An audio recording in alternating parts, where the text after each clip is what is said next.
going to talk some more about Abraham Lincoln and the contributions he had to American history. And I'm going to read you a story today called A. Lincoln and Me.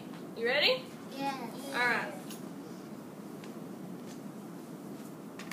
There are 365 birthdays, one for every day of the year. And I have the same one as Abraham Lincoln.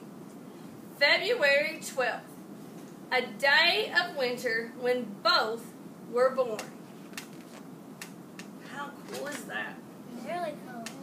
When February comes, we talk about Abraham Lincoln in class.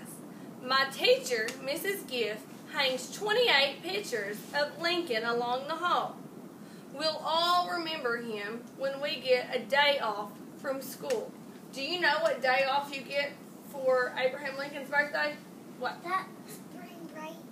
Spring break. We like spring break. But do you know what day we use? Hold on, let's see.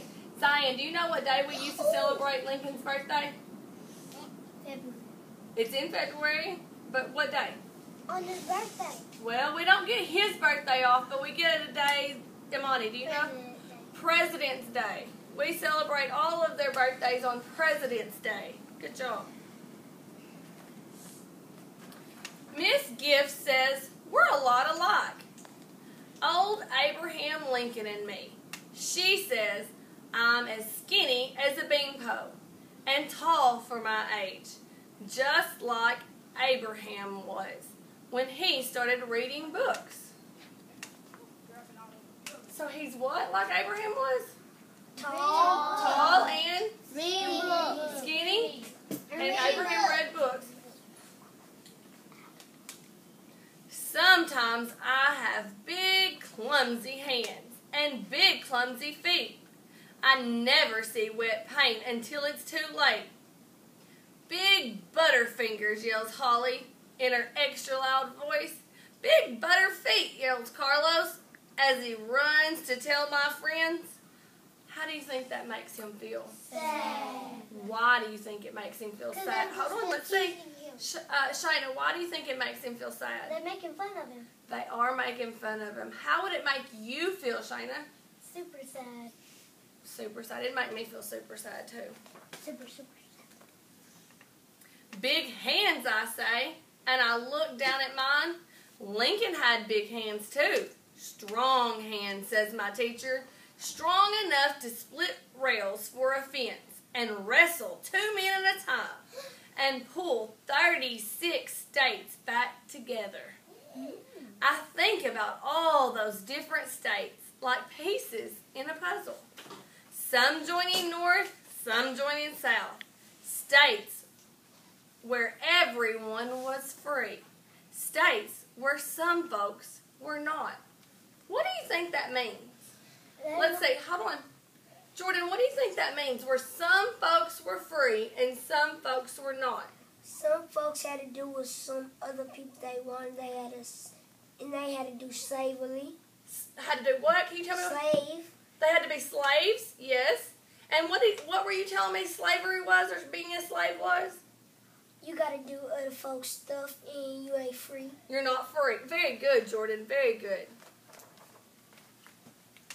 Big hands and a big heart, says Mrs. Gift, as we mop up the mess. Later, I hear her tell James and Trish, half a nation once called Lincoln many names like gorilla and baboon and backwoods hick. Is that nice? No, it's mean. That is mean. How do you think, who can raise their hand and tell me, how do you think Mr. Lincoln felt when they called him names? Maya, how do you think he felt? Sad. Sad. And he was the President of the United States, but he was still sad as a kid, wasn't he? And as the President of the United States, people made fun of him as a kid too, didn't they? Remember that someday. You may be the next President of the United States. At recess, Mrs. Gifts tells us that people laughed at Lincoln's frontier ways, at his hair that wouldn't comb, at his long, lanky legs. People figured he wouldn't know how to be president. if he didn't have fancy manners, if he'd been poor growing up? Well, do you have to be rich to be the president? No. No. Do you have to have the fancy manners growing up? No. It doesn't matter where you come from. It just matters what you do and who you become. It says A. Lincoln. Abraham Lincoln has his very own shelf in our school library. There's a lot to say about this man who has big hands, big feet, who was tall for his age, just like me. For starters, he didn't like to be called Abe. So I call him A. Lincoln. The same as his signature in all those books. There is A. Lincoln when I'm not even looking on the shiny pennies that jingle in my pocket. He doesn't look like someone who walked barefooted to school.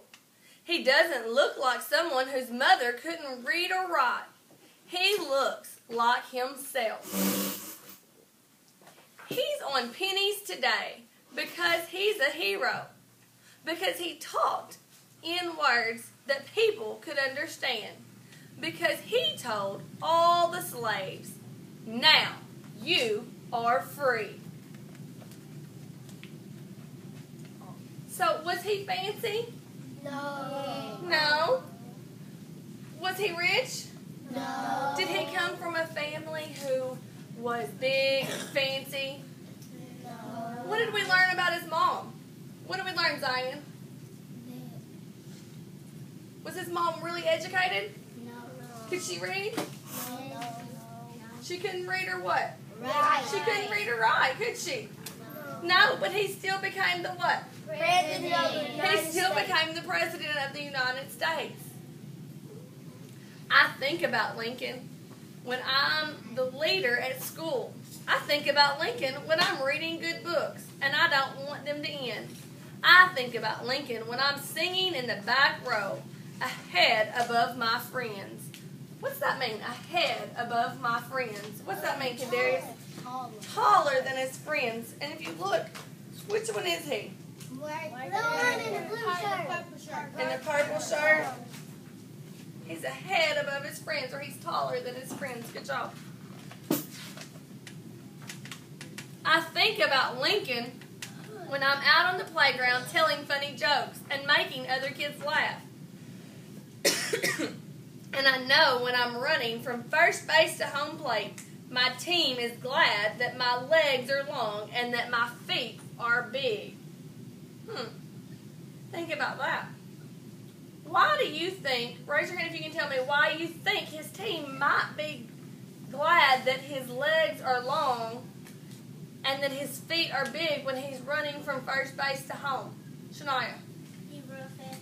Because he could probably run fast. Well, why could he run fast? What do you think's helping him run fast? Hold on, let's see. What do you think, Joshua? His feet. What's helping him run fast? His feet. What about him? His feet. What do you think about his feet that is helping him run fast? They are long. Because they're long. Very good. On the way home from school, I see A. Lincoln standing tall and bronze in the afternoon sun. Big buttons on his coat, big words in his heart. Big hands and big feet like mine. But I wasn't born in the backwoods of Kentucky, and my house in the city doesn't have dirt floors. It has a lot of windows. A. Lincoln's log cabin only had one. When I do my homework, I borrow some chalk from my brother Sam. Then I write out numbers on the back of a shovel, the way A. Lincoln did arithmetic long ago. Who can raise their hand and tell me what arithmetic is? His feet. Arithmetic. Who knows what arithmetic is? Brooke, do you know what arithmetic is? Speech. Not speech. Jordan, do you know? You write on anything? No. Have you ever heard someone say, in school we do reading, writing, and arithmetic? No. No? What do you think, Joshua? Write on a box. No. Kendarius, what do you think? You write and skip lines? No. Oh! What do you think? Building things. Oh, I know. You can write on a shovel. What do you use numbers for? Math. Math. Arithmetic is Math. math. Listen, nobody can be another Abraham Lincoln. That's what my brother Sam says when I take Lincoln's signature just above my bed. But his birthday's mine too, marked on calendars for all to see. February 12th, a day of winter, to celebrate Lincoln and me. So I don't mind that I'm as skinny as a beanpole and tall for my age. Someday, when Dad takes Sam and me to Washington, there's only one person I want to see. Crisscross applesauce. We're almost finished. Eyes on me. I won't listen when my brother points to Lincoln's shoes and said, "They're huge." Instead, I'll try to read all those words high on the wall above my father's head. They are long and look important. Words that came from the very large hand. Sometimes I wish he were really sitting there, working on the problems of the country, saying big things with his words, as he did long ago. My brother Sam is right about one thing. Nobody can be another Abraham Lincoln. But then I figure nobody can be another me. So just as special as Abraham Lincoln was, you guys are just as special too.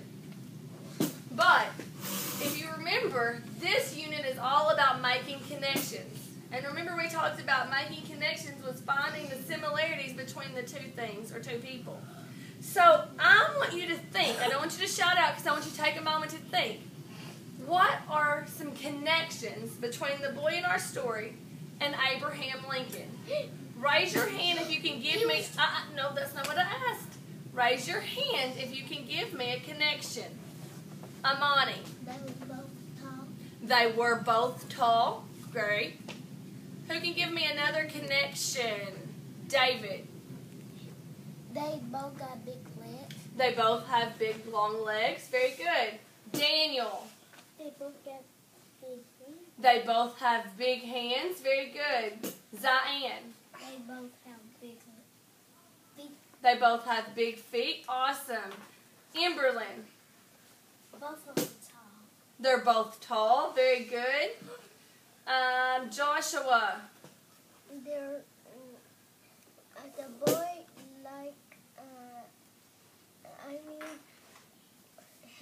his hands was long.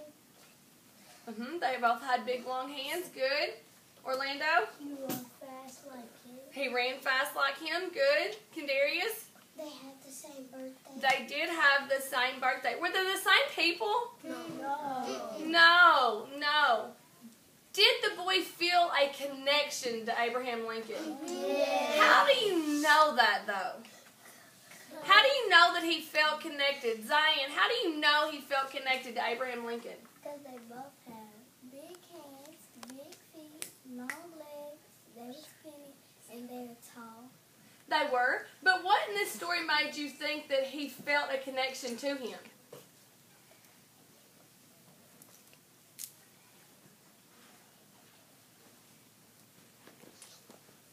What did the boy keep talking about in the story, Kendarius? That he kept on talking about Abraham Lincoln. He did. He kept on talking about Abraham Lincoln. So, I want y'all to remember, there may never be another Abraham Lincoln, but there's never going to be another you. And remember, you are just as special as Abraham Lincoln. Okay? Thank you very much. Okay. I want you to